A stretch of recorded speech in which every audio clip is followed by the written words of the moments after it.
ಕನಸುಗಳು ಹಾಗೂ ಹಿಂದಿನ ಗ್ರಹಿಕೆಗಳ ಆಧಾರದ ಮೇಲೆ ನಾವು ಭವಿಷ್ಯದ ಸುಖ ದುಃಖಗಳ ಕಲ್ಪನೆ ಮಾಡಿಕೊಳ್ಳುತ್ತೇವೆ. ಭವಿಷ್ಯದ ದುಃಖವನ್ನು ದೂರ ಮಾಡಿಕೊಳ್ಳಲು ನಾವು ಇಂದು ಯೋಜನೆಗಳನ್ನು ಮಾಡುತ್ತೇವೆ. ಆದರೆ ನೆನ್ನೆಯ ಸಂಕಟವನ್ನು ಇಂದು ನಿರ್ಮೂಲನೆ ಮಾಡುವುದರಿಂದ ನಮಗೆ ಲಾಭವಾಗುವುದೋ ಅಥವಾ ನಷ್ಟವಾಗುವುದೋ ಇದನ್ನು ನಾವು ಪ್ರಶ್ನೆಯೇ ಮಾಡುವುದಿಲ್ಲ. ಸತ್ಯವೇನೆಂದರೆ ಸಂಕಟ ಹಾಗೂ ಅದರ ನಿವಾರಣೆ ಜೊತೆ ಜೊತೆಗೇ ಹುಟ್ಟುತ್ತವೆ, ಮನುಷ್ಯರಲ್ಲೂ ಹಾಗೂ ಸೃಷ್ಟಿಯಲ್ಲೂ. ನಿಜವಲ್ಲವೇ?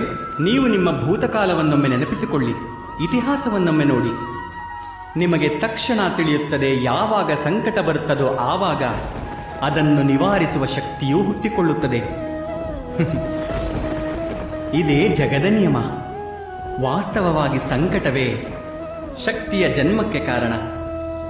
ವ್ಯಕ್ತಿಯು ಯಾವಾಗ ಸಂಕಟದಿಂದ ಹೊರಬರುವನೋ ಒಂದು ಹೆಜ್ಜೆ ಹೆಚ್ಚೇ ಬೆಳೆದಿರುತ್ತಾನೆ, ಹೆಚ್ಚು ಪ್ರಕಾಶಿಸುತ್ತಾನೆ, ಆತ್ಮವಿಶ್ವಾಸದಿಂದ ತುಂಬಿಕೊಂಡಿರುತ್ತಾನೆ. ತನಗಾಗಿ ಮಾತ್ರವಲ್ಲ, ಸಂಪೂರ್ಣ ಪ್ರಪಂಚಕ್ಕೂ ಕೂಡ. ಇದು ಸತ್ಯವಲ್ಲವೇ? ವಾಸ್ತವದಲ್ಲಿ ಸಂಕಟದ ಜನನವೆಂದರೆ ಒಂದು ಅವಕಾಶದ ಜನನವಾದಂತೆ. ನಮ್ಮನ್ನು ನಾವು ಬದಲಿಸಿಕೊಳ್ಳುವ, ನಮ್ಮ ವಿಚಾರಗಳನ್ನು ಎತ್ತರಕ್ಕೆ ಏರಿಸುವ ಅವಕಾಶ, ನಮ್ಮ ಆತ್ಮವನ್ನು ಬಲಶಾಲಿ ಹಾಗೂ ಜ್ಞಾನ ಮೂಲವಾಗಿಸುವ ಅವಕಾಶ.